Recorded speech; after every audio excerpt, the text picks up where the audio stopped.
Welcome to Mutual of Omaha's Wild Kingdom. I'm Peter Gross, co-host of the original Wild Kingdom with Marlin, Perkins, and Jim Fowler. In the early days of filming wildlife, as you'll see tonight, researchers had to capture animals in order to observe and learn from them.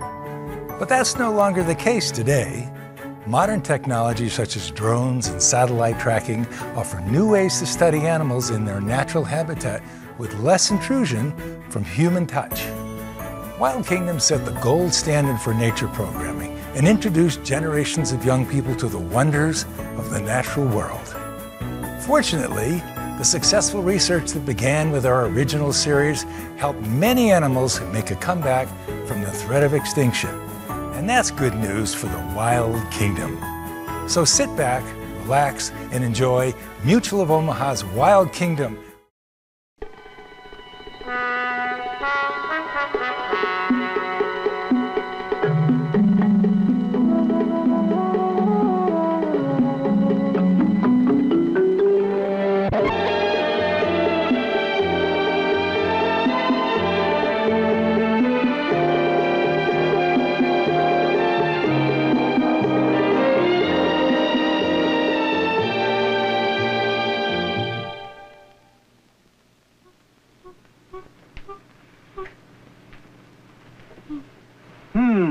Some contraption.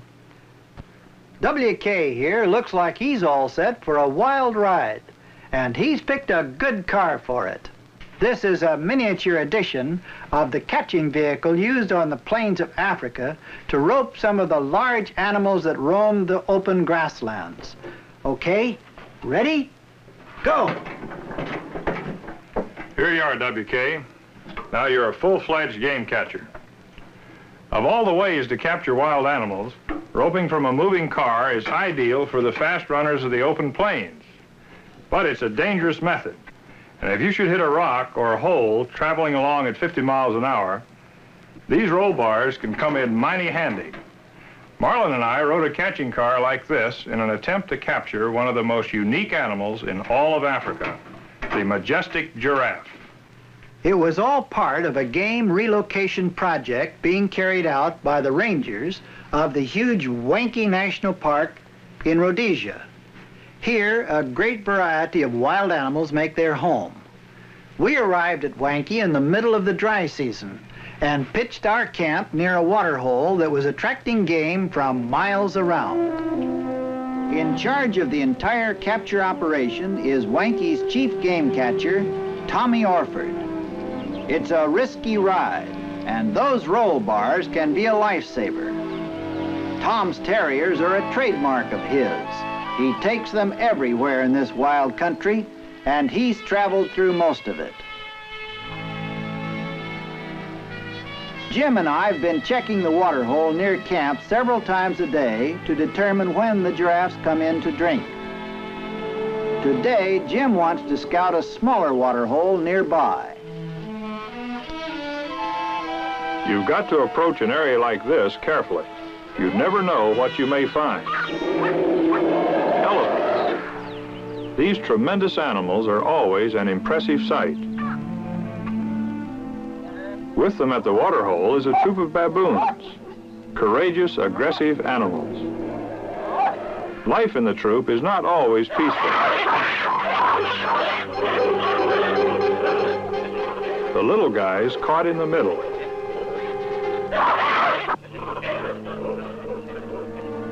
A troop like this is highly organized. The adult males provide protection for the females and their young.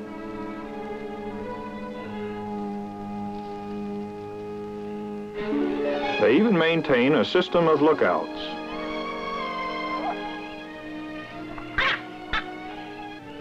The muttering and grumbling seems to go on continually while foraging, almost as if he's complaining about the food. Most of the time, baboons and elephants will share a water hole, but elephants are unpredictable.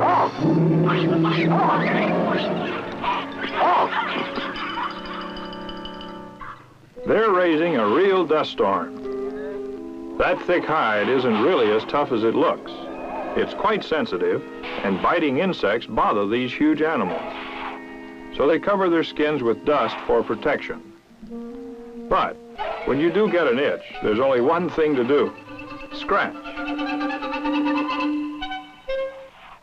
This is a great sight, but we're not after elephants. I'd better meet Marlin at the main water hole. The giraffe are moving in for water. They see me, but I'm not close enough to worry them. What marvelous animals. But imposing as they are, they're quite shy and timid. Uh-oh, too close. Just ahead, a zebra herd has arrived. And there's a familiar sight at any water hole, a warthog. Zebras are also on Tom's list of animals for relocation.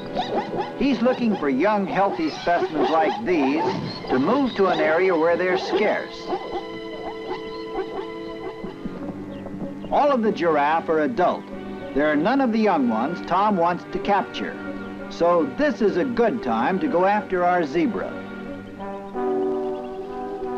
We'll have to drive through this heavy brush to chase the zebras out into the open. Jim warns me about the elephant herd. That's an area we'll avoid. Tom and his catchers are all set to go.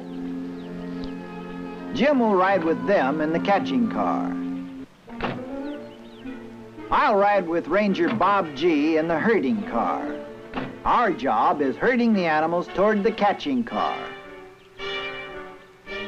Tom will have to follow the zebra's every move till his catchers can drop a rope over the neck.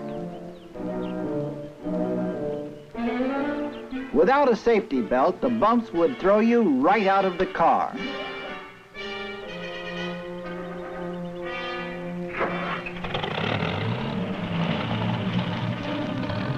Our job now is to drive the animals out into the plains, away from the brush surrounding the water hole.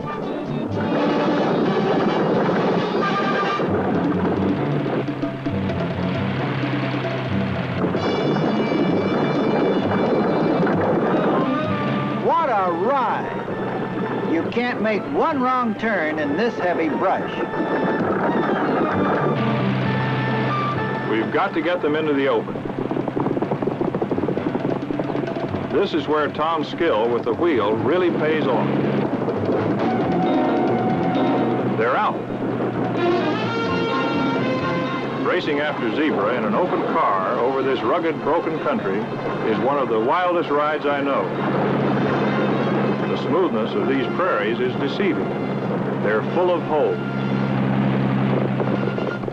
There's the one we want. We'll keep after him until he begins to tire. The main job is to stay with him.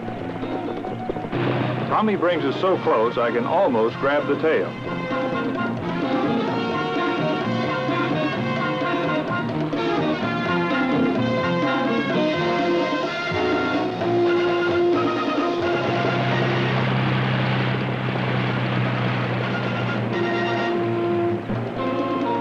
The catching poles and lassos are ready, and we close the gap.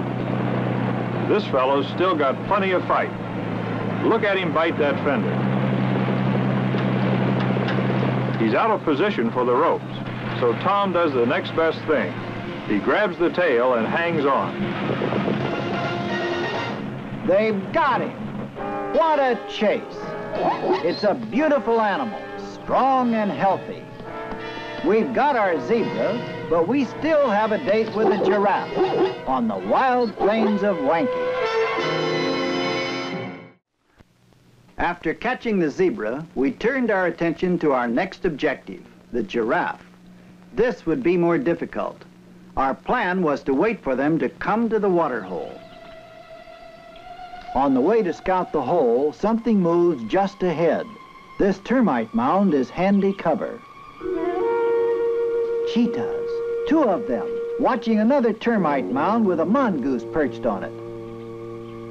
The cats seem more curious than hungry. They've got the mongoose cornered as they move in for a closer look.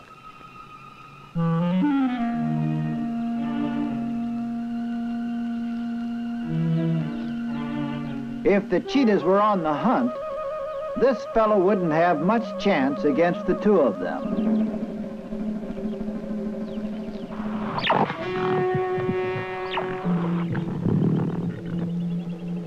For the moment at least, the mongoose doesn't seem to be in any real danger. He may be defending his home. These little animals sometimes dig their burrow under a termite nest. Finally, one cat moves on toward the water hole as the mongoose almost nips the second. He seems surprised that it ended so swiftly.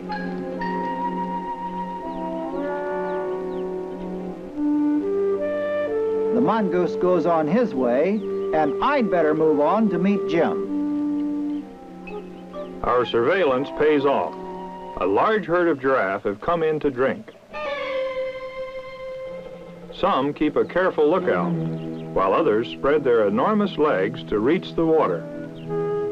I don't know a more majestic animal than this. He's heard something. There it is. Two bulls fighting over a female.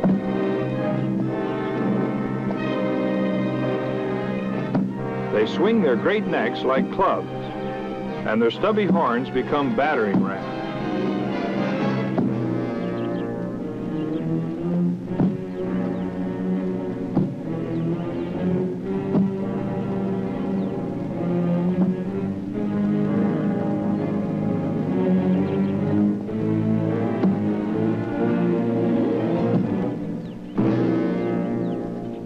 Other giraffes are beginning to browse in the bush around the waterhole. Their long necks enable them to feed on the uppermost branches of the leafy trees, using their prehensile lips to simply strip the leaves right off.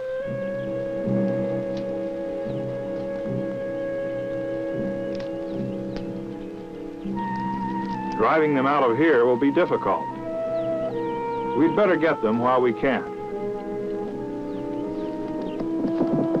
Giraffe's eyesight is perhaps the best of any African big game animal.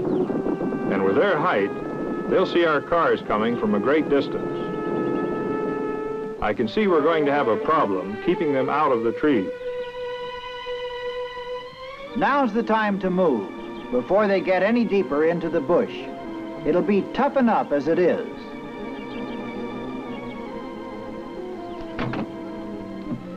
Jim will ride with Tommy Orford again in the main catching car, and I'll join Bob G. and his men in the herding car.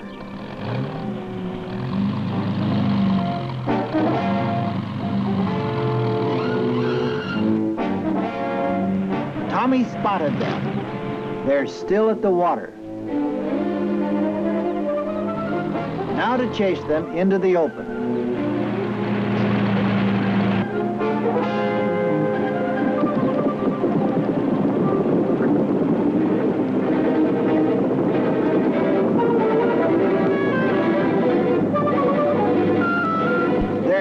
Back to the trees, and we're right after them.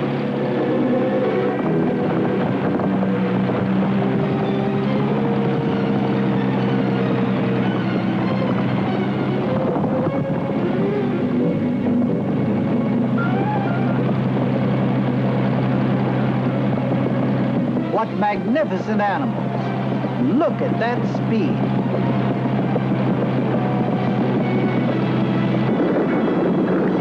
They're moving deeper into the bush. Driving is extremely dangerous in here.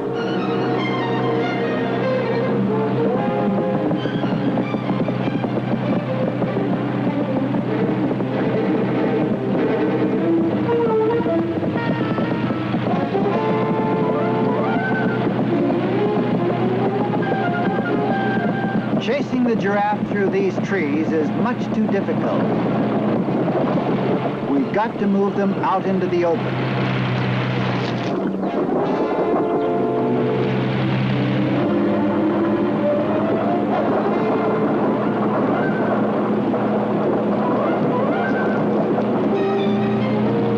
Working together with Tommy's car, we're getting them headed in the right direction.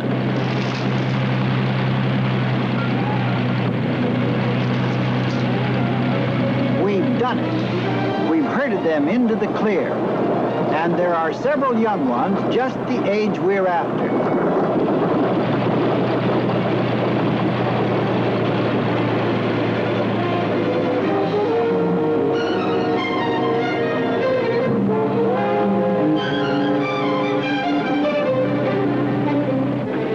Through my slow-motion camera, you can get an idea of the tremendous ease and coordination with which these animals run. What looks like an awkward rocking gait is revealed as a graceful flowing motion. Their long legs leap over the ground in great galloping strides.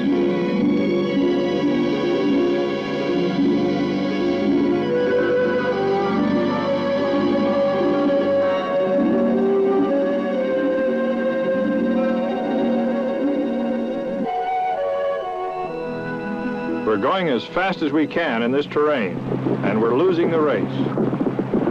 They're heading back to the shelter of the tree. We can't turn them. We'll have to go back in the bush and try to drive them out once more.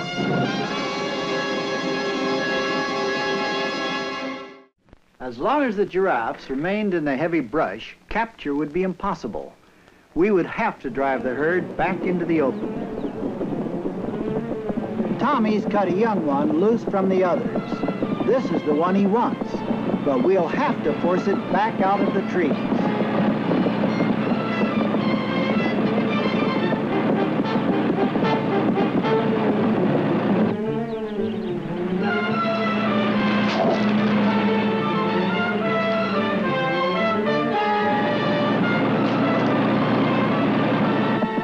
He's out.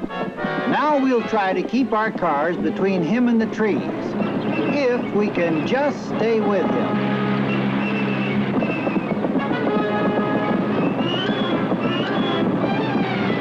It looks like the chase is beginning to take its toll. He's tired, but he can still turn on a dime.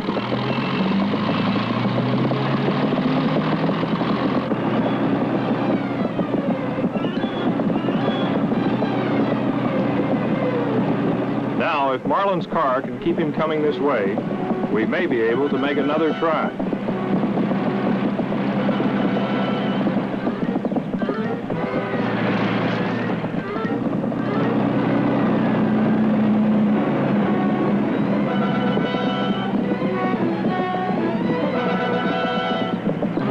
Bob G is putting our car right behind him. Maybe we can snare a leg.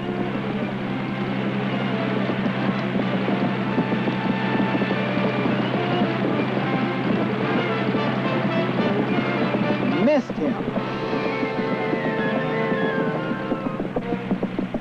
In slow motion, you can see the great strength of his enormous stride. Those long legs cover a lot of ground.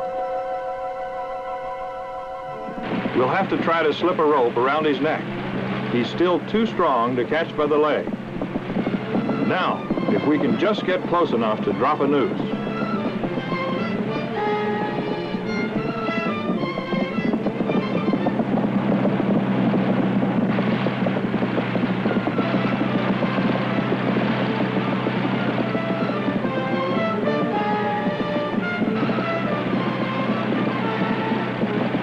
We've got him.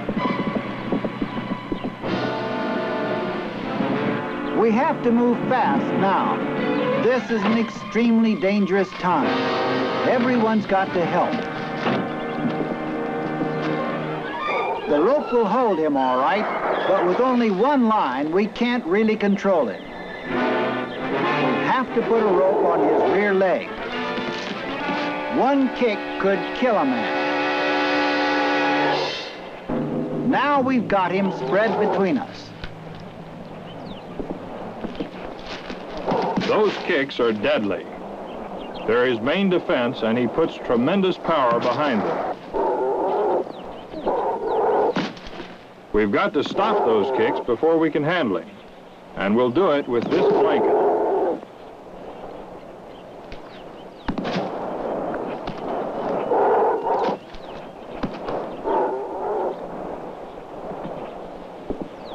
If I can just dodge those legs, I'll work the blanket down over his head and block his vision.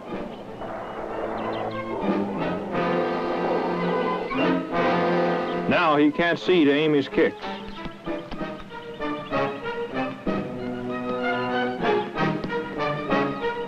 I'll keep him from tossing off the blanket while Tommy gets a special harness. This is really a unique method of controlling a giraffe. The harness is a heavy leather affair, and it's no simple matter to buckle it onto the animal.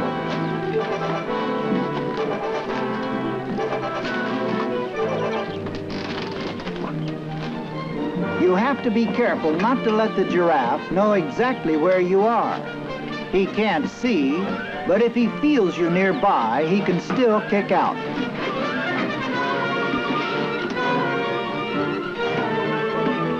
Now we're getting it. This is a marvelous system for controlling the animal. It protects him from injury and makes him much easier to handle. We've got to keep the blanket on long enough to slip off the capture rope. Easy does it. You can't let him get a fix on your position. The rear leg is especially dangerous. Now for the blanket.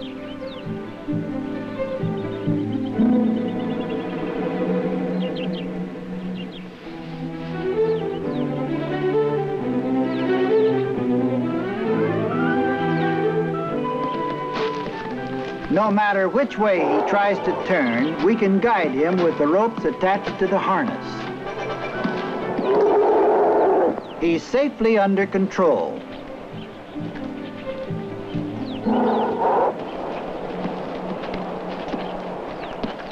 The best way to take him to camp is to lead him with Tommy's capture car.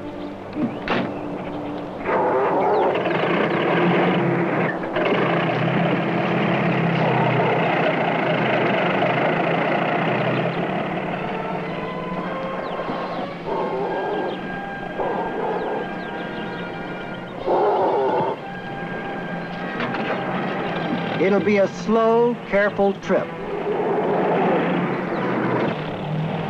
Now, if we can keep him in position with the side ropes while the car pulls him forward, we'll take him to camp and release him in a compound we've built there.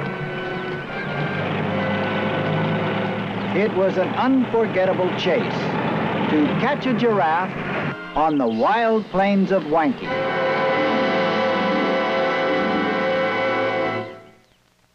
Catching a giraffe is no easy job, and as you've just seen, the capture is only the beginning. The whole operation is very complex and extremely difficult. Okay, come here, WK. Come on. Well, do you think you can catch a giraffe now? I'll bet he'd be willing to try. The giraffe and zebra were transported to Kyle Game Preserve in southern Rhodesia so that their range might be extended and their numbers increased. Giraffe were once abundant throughout most of Africa, but over the years their population has been steadily reduced. Now they and the zebra are protected in game preserves where they're found today. Only through enlightened wildlife management programs like that of Wankie National Park can these animals be assured of their place in the wild kingdom.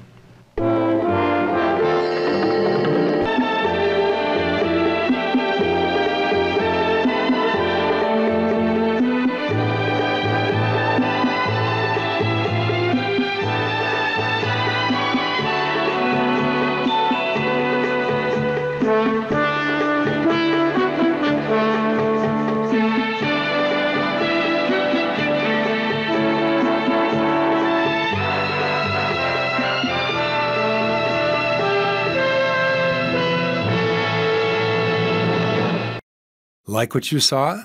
Follow us on Facebook, Instagram, and YouTube for more exclusive content. And visit our website at wildkingdom.com.